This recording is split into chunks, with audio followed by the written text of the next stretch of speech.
બીજું તમને શું કહું સાહેબ, હાજી કલંજીમાં ફૂલ બહુ ઉઘડ્યા હે. હા હવે એમાં 052 દેવ કે શું કરવું એમ? હમણાં આ થોડુંક વાતાવરણ ડામાડોળ છે એટલે થોડુંક જાળવજો. બાકીમાં 05234 આપો તો કઈ વાંધો નહીં, આપી શકાય એમાં. પણ કલંજી વસ્તુ છે ને, એ જીરું ને કલંજી ને એમાં બધામાં કેવું થાય કે વાદળછાયું વાતાવરણ એટલે એક તો એમાં થોડુંક સુકારાનો પ્રશ્ન ચાલુ થાય. સુકારો તો નથી આવવા દીધો સાહેબ. હા પણ ચાલુ થાય પછી હાથમાં નહીં રહે. એનું કારણ છે અને ભેજ તમે પંપ છાંટો ને ઉપર ને ભેજ મળે ને ભેજ મળે તો પછી સુકારો ચાલુ થઈ જાય તો હાથમાં ન રહે. એટલે થોડુંક વાદળછાયું ન હોય ને ત્યારે છાંટજો. તડકા જેવું હોય ને ત્યારે છાંટવાનું. નહીં ખાઈ જાય ખુલ્લું?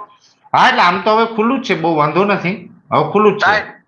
ટાઈટ આવી પણ હવે ઓલું તમે તેથી વાત કરી હતી કમકમાટી તો ન થઈ, ન પોઈગું માવઠું ન પૂગ્યું. ભાગશાળી કયો, દ્વારકાધીશની કૃપા. આ ઓલા જો આ પડ્યો છે જે આ પેલું કેવું કચ્છનું લખપત ને એ બાજુ, તો હવે ન્યા એ બાજુ હેરાનગતિ કરી નાખી.